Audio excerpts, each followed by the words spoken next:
चुनाव नजिकिएसँगै राजनीतिक दलहरूले घोषणा पत्र सार्वजनिक गर्ने क्रममा आज नेकपा एमाले पनि आफ्नो चुनावी घोषणा पत्र सार्वजनिक गरेको छ र नेकपा एमालेको चुनावी घोषणा पत्रका मुख्य बुँदाहरूमा आज तपाईहरुलाई भन्न गइरहेको छ साथीहरू। पहिलो नम्बरमा रहेको छ जेनजी युवाहरूलाई हरेक महिना 10 GB डाटा फ्री। त्यस्तै गरेर उद्यमीहरूलाई 10,000 सम्मको डलर कार्ड दिने अनि त्यस्तै गरेर तपाईको आईटी र अनलाइन सम्बन्धी तालिम दिने र 10 लाख युवाहरूलाई स्वरोजगारतर्फ उन्मुख गर्ने।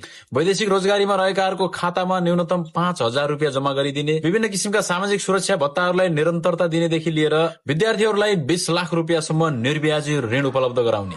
विद्यार्थीहरूलाई पारिश्रमिक सहितको इन्टर्नशिप गराउने। सबै विद्यालयका किशोरीहरूलाई निशुल्क प्याड उपलब्ध गराउनेदेखि लिएर श्रमिकहरूको तलब न्यूनतम 25,000 बनाउने। सुत्केरीलाई 20,000 मातृ शिशु पोषण भत्ता दिनेदेखि लिएर गरीबहरूले लिएको 25,000 सम्मको ऋण मिनाहा गरिदिने। यी यावत कुराहरू समेटेर आज नेकपा एमाले आफ्नो घोषणा पत्र जारी गरेको छ साथीहरू। नेकपा एमालेको यो घोषणा पत्रमा तपाईहरुको आफ्नो धारणा के छ? तपाईहरुलाई कस्तो लाग्यो नेकपा एमालेको घोषणा पत्र? कमेन्ट गर्न